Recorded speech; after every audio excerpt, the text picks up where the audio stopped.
Hello students, इस video में हम JK board class 12th session summer zone 2026 के लिए इन्वायरमेंटल साइंस के एक फाइनल पेपर को डिस्कस करेंगे। स्टूडेंट्स याद रहिए, आपका इन्वायरमेंटल साइंस का फाइनल पेपर बिल्कुल इसी पैटर्न में पूछा जाएगा। तो चलिए स्टार्ट करते हैं। सबसे पहले सेक्शन ए को देखें। सेक्शन ए में आपको 1 मार्क के 8 ऑब्जेक्टिव टाइप क्वेश्चंस पूछे जाएंगे। सो फर्स्ट पार्ट है the permissible limit of noise in residential areas during day time is 55 decibel. ठीक है।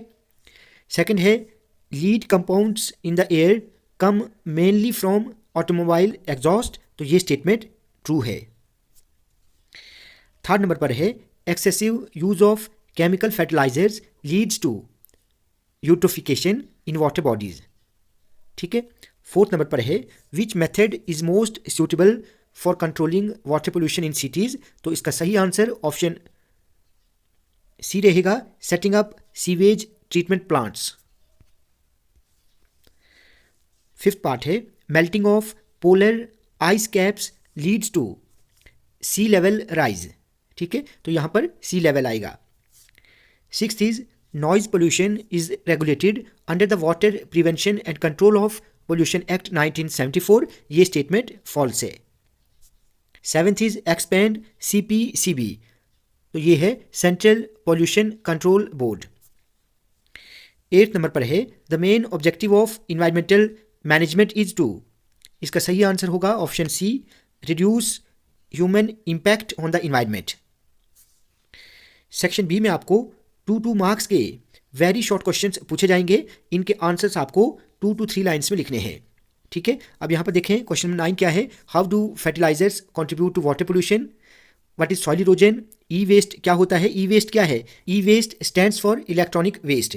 सिमिलरली सॉइल इरोजन की अगर हम बात करें, सॉइल इरोजन क्या है। It is the removal of top soil by wind, water और ह्यूमन एक्टिविटीज़। उसके बाद यहाँ पर ये जितने भी क्वेश्चंस हैं आप इनको भी अच्छे से तैयार कर लेना। Question number 12, 13 is most important question. What is the biodiversity hotspot. ठीक है। Discuss 2 harmful effects of acid rain. आसान सा क्वेश्चन है, आसानी के साथ आप इसको लिख सकते हैं। ठीक है। उसके बाद क्वेश्चन नंबर 15, क्वेश्चन नंबर 16। अब 16 क्वेश्चन देखें कितना आसान है। आपको मेन कॉजेज लिखने हैं ग्लोबल वार्मिंग के। देखिए ग्लोबल वार्मिंग की अगर हम बात करें तो इसके मेन कॉजेज कौन कौन से हैं, जैसे CO2 जो है, मीथेन है, ठीक है, फॉसिल फ्यूल्स हैं, डिफॉरेस्टेशन, इंडस्ट्रियल एक्टिविटीज़, ये सारे के सारे जो हैं मेन कॉजेज हैं ग्लोबल वार्मिंग के।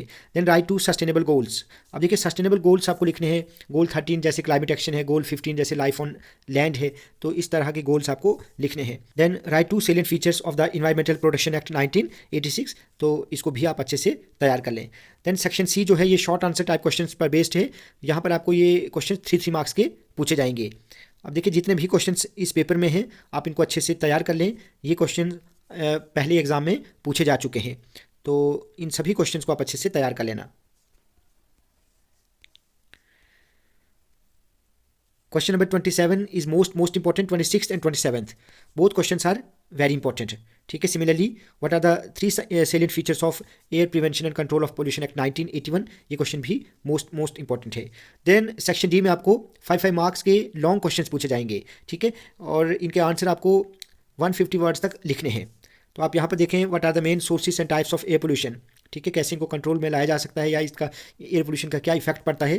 तो ये क्वेश्चन बहुत इंपॉर्टेंट है। सिमिलरली नॉइज पोल्यूशन क्या है, ठीक है, कैसे लिविंग ऑर्गेनिज्म पर ये इफेक्ट करता है, कैसे इसको कंट्रोल किया जा सकता है। तो ये सभी क्वेश्चंस आप देख लेना।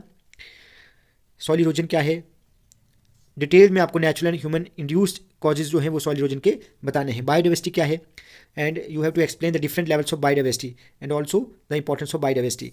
तो देखिए ये क्वेश्चन इंपॉर्टेंट है, कॉमन सा क्वेश्चन है जो एग्जाम में बार बार पूछा जाता है। Then what is biodiversity conservation, discuss the excessive methods of biodiversity conservation with suitable examples. तो ये इंपॉर्टेंट क्वेश्चंस हैं, आप इन सभी क्वेश्चंस को अच्छे से तैयार कर लें। स्टूडेंट्स आज की वीडियो आपको अच्छी लगी हो तो आप प्लीज़ इस वीडियो को ज़्यादा से ज़्यादा लाइक और शेयर करें और चैनल को सब्सक्राइब करना ना भूलें।